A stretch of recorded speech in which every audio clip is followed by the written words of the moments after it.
Students, welcome to today's class. Today we are discussing another transform, that is Haar transform. This Haar transform is proposed by Haar in 1910. That is more than 70 years back of wavelet theory. Okay, wavelet theory in the 70 വർഷം മുന്നെയാണ് ഈ Haar transform കണ്ടുപിടിച്ചത്. പക്ഷേ this Haar transform is based on the Haar wavelet filter. Wavelet filtersന്റെ ബേസിലാണ് Haar transform ചെയ്തിട്ടുള്ളത്, and it is the oldest and simplest wavelet basis transform. So this transform works in the property of this is orthogonal, is anti-symmetric and compactly support. Okay, now the properties of Haar transform. Haar transform the properties are that is Haar transform is real and orthogonal. Real and orthogonal ayadondana HR transpose is equal to HRT. HR inverse is equal to HR transpose. That is R inverse is equal to R transpose. Okay, inverse and transpose equivalent since it is orthogonal. In a very fast transform, that is operations on n will be n by 1 vector form. That is operations either fast transform. Okay, or hard load transform very fast transform, and it's poor energy compaction for image. Energy compaction energy compaction image in the ഒരുപാട് pixels ഉണ്ട്. ഈ പിക്സൽസിന് ഓരോന്നിനും different എനർജിയാണ് occupy ചെയ്യുന്നത്. അതാണ് energy compaction. അങ്ങനെയുള്ളത് poor ആണ്. Energy compaction ഇവിടെ പുവർ ആണ്. Okay, so energy distribution each pixel ആണ് കോമ്പാക്ഷൻ എന്ന് പറയുമ്പോൾ. So here poor energy compaction. Then okay, ഇനി ഒരു ഈ സെക്ഷനിൽ തന്നെ നമുക്ക് പറയേണ്ടത് ഈ ഹാർഡ് ട്രാൻസ്ഫോം, നമ്മൾ ഹഡമാർട്ട് ട്രാൻസ്ഫോമിൽ H2 H4 ഒക്കെ പറഞ്ഞിരുന്നു. ഹാർഡ് ട്രാൻസ്ഫോമിൽ H2 എങ്ങനെ കാണുന്നതെന്ന് വെച്ചാൽ ഹഡമാർട്ടിൽ 1 1 1 -1 ആണെങ്കിൽ ഹാർഡ് ട്രാൻസ്ഫോമിൽ n = 2 വരുമ്പോൾ H2 = 1/√2 കൂടി ആഡ് ചെയ്യുന്നുണ്ട്. സോ 1/√2 1 1 1 -1 ആണ് in case of hard transform for n = 2. If n = 4 order 4 ആണെങ്കിൽ the hard matrix will become H of 4, n = 4 ആണെങ്കിൽ 1/√4. Okay, 1/n എന്നുള്ള ഫോർമാറ്റ് ആണ്. n = 2 ആണെങ്കിൽ 1/√n, that is 1/√2. ഇവിടെ 1/√4 1 1 1 2 1 -1 √2 -√2 0 0 0 0 √2 -√2. ഈ ഒരു ഫോർമാറ്റിലാണ് ഹാർഡ് ട്രാൻസ്ഫോം ഫോർ n = 4 വരുന്നത്. ഓക്കെ, സോ ഇത് എങ്ങനെ വരുന്ന അതിന്റെ ബേസിക് ഇക്വേഷൻസ് ഒക്കെ ഒന്ന് നോക്കാം.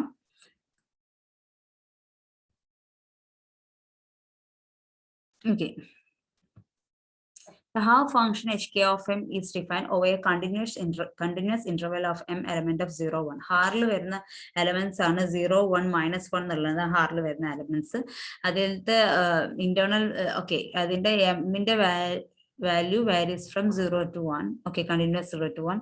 K varies from 0 to n -1. So the k is 2 raised to p plus q -1 ആണ് k ന്റെ equation വരുന്നത്. So p ന്റെ value വരുന്നത് 0 to n -1 and q may be 0 or 1. q ഒന്നുകിൽ 0 അല്ലെങ്കിൽ 1 ആവാം for p = 0. p = 0 ന്റെ കേസിൽ q may be 0 or 1. Okay, so when p not equal to 0 in the case, p = 0 എന്നുള്ള കേസിൽ q varies from 0 or 1. Then p not equal to 0, then the value of q is 1 less than or equal to q less than or equal to 2 raised to p. ഇങ്ങനെയാണ് നമ്മൾ p ന്റെ q ന്റെ values വരുന്നത്. Okay,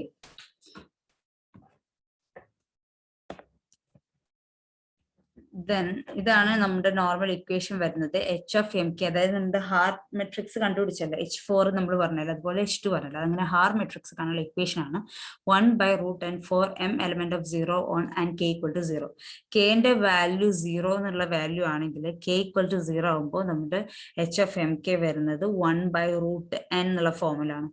Then when k not equal to 0 എന്നുള്ള ഫോമാറ്റിൽ വരുന്നത് 1/√n into 2 raised to p by 2 for q -1/2 raised to p less than equal to m less than equal to q -1/2 raised to p. k not equal to 0 വരുന്ന കേസാണ്. And also -2 raised to p by 2 for q -1/2 raised to p less than equal to m less than equal to q / 2 raised to p or 0 otherwise. ഇത്രയാണ് നമ്മുടെ matrix, hard matrix കണ്ടുപിടിക്കാനുള്ള equations. Okay, so പിയും ക്യൂവും നമ്മൾ വാരി ചെയ്യുന്ന എങ്ങനെയാ പറഞ്ഞു, അതായത് q 0 or 1 ആയിരിക്കും when p = 0, and when p not equal to 0 the q varies from 1 less than equal to q less than equal to 2 raised to p. Okay, ഇനി നമുക്ക് ഇതിന്റെ വാല്യൂസ് കണ്ടുപിടിക്കാനുള്ളത് നോക്കാം.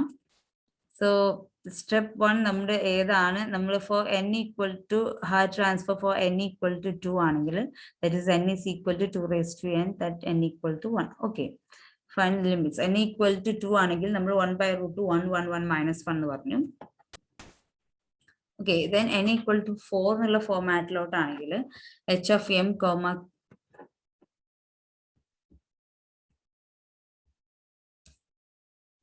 ഓക്കെ n ഈക്വൽ ടു 2 ആവുമ്പോൾ എങ്ങനെയാണ് കണ്ടുപിടിക്കുന്നത് നോക്കാം. നമ്മുടെ മെട്രിക്സ് n ഈക്വൽ ടു 2 ആവുമ്പോൾ p varies from 0 to 2 1 and p equal to 0 q equal to 0.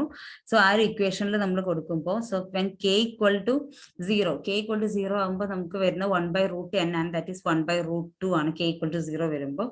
And also when k equal to 1 എന്നുള്ള കേസ് വരുമ്പോൾ k ഈക്വൽ ടു 1 എന്നുള്ള കേസിൽ p ഈക്വൽ ടു 0 ആണ്. p ഈക്വൽ ടു 0 ആണെങ്കിൽ q takes value 0 or 1 അല്ലെ. p equal to 0 ആണെങ്കിൽ q takes values 0 or 1 നമ്മൾ already പറഞ്ഞിട്ടുണ്ട്. p equal to 0 ആണെങ്കിൽ q takes values 0 or 1. so q equal to 1 ആണ് എടുക്കുന്നത് നോക്കാം. അങ്ങനെ വരുമ്പോൾ ആ ഇക്വേഷനിൽ ഇട്ട് കൊടുക്കുമ്പോൾ നമുക്ക് ഇങ്ങനെ കിട്ടും 1 by root n. so n equal to 2, so 1 by root 2 this for 1, that is p equal to 0 q equal to 1. ഈ ഇക്വേഷനിൽ മെയിൻ ഇക്വേഷനിൽ കൊടുക്കാം.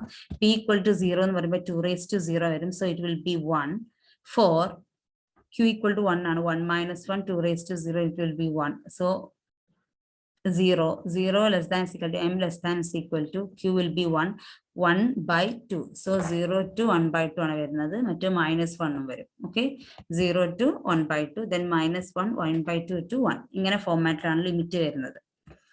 ഓക്കെ, അങ്ങനെ h of k ന്റെ വാല്യൂ വരുന്നത് 1 by root 2 minus 1 by root 2. 1 by root 2 for the m value 0 to 1 by 2 and minus 1 by root 2 for the value 1 by 2 to 1. Okay, so h of mk വരുന്നത് k equal to 0 വരുമ്പോൾ 1 by root 2 then a 0th row k equal to 0 k equal to 1. okay, k equal to 0 വരുമ്പോൾ നമുക്ക് അറിയാം 1 by root 2 1 by root 2. okay, then k equal to 1 അതായത് first റോയിൽ വരുന്നത് okay k equal to 1th റോയിൽ 1 by root 2 minus 1 by root 2. so 1 by root 2 minus 1 by root 2 എന്ന് കിട്ടും. so ഇതിൽ നമ്മളൊരു 1 by root 2 നെ പുറത്തെടുത്താൽ we get h of mk as 1 1 1 minus 1. ഇതാണ് for n equal to 2. the value of h for n equal to 2 എന്നുള്ള ഫോമിൽ വരുന്നതാണ് ഇത്. so നമുക്ക് h2 എന്ന് കിട്ടി ഹാർ മെട്രിക്സ്.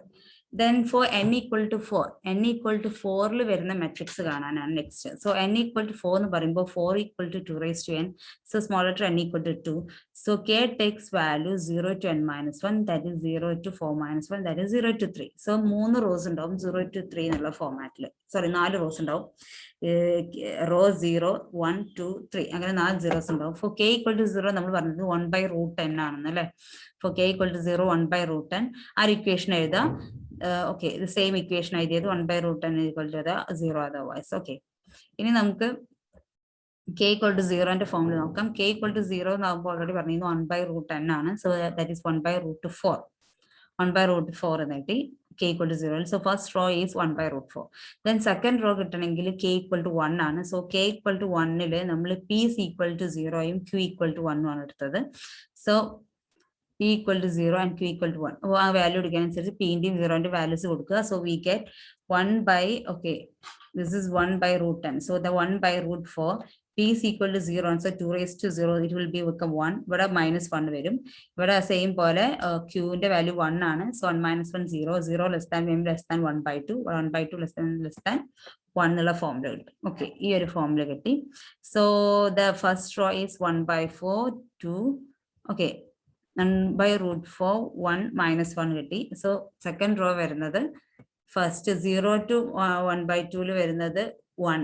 okay, 1 by 4 മറ്റേത് minus. so 1 by root 4 1 by root 4 minus 1 by root 4 minus 1 by 4. okay, first row full 1 by root 4. second row first element 1 by root 4 1 by 4.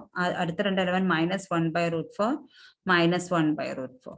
okay, then when k equal to 2 അതുപോലെ തന്നെ k equal to 2 എന്ന് കാണാം. k equal to 2 നമ്മൾ values apply ചെയ്താൽ 0 to 1 by 4 നമുക്ക് 2 എന്ന് കിട്ടും. Otherwise will be -2. Okay, അങ്ങനെ 1 by root 4 അങ്ങനെ എല്ലാം കാണുമ്പോൾ വി ഗെറ്റ് ലൈക്ക് ദിസ്. ഈ ഒരു ഫോമാറ്റിലാണ് നമുക്ക് എന്ത് കിട്ടുന്നത്, വാല്യൂസ് കിട്ടുന്നത്. And we find h4 also. Okay, so നമുക്ക് h4 കിട്ടി. h4 ഈ ഒരു ഫോമാറ്റിലാണ് കിട്ടുന്നത്. Okay. So H4 കിട്ടുന്നത് നമ്മൾ ഫസ്റ്റ് 1/√4 ഒക്കെ പുറത്തെടുത്താൽ we get like this 1 1 1 1 2 1 minus 1 minus 1 √2 minus √2 0 0 0 0 √2 minus √2 ഇത്രയാണ് നമ്മൾ H4 കിട്ടുന്നത്. ഓക്കെ, അങ്ങനെയാണ് നമ്മൾ ഓരോ ഹാർഡ് ട്രാൻസ്ഫോമിന്റെ മെട്രിക്സ് കാൽക്കുലേറ്റ് ചെയ്യുന്നത്. ഓക്കെ, ഇനി നമുക്ക് ഒരു പ്രോബ്ലം നോക്കാം. Okay, 2D hard transform f of m, n. Okay, 2D hard transform കാണണം ഫോർ ദ മെട്രിക്സ് 4 1 2 3. Okay.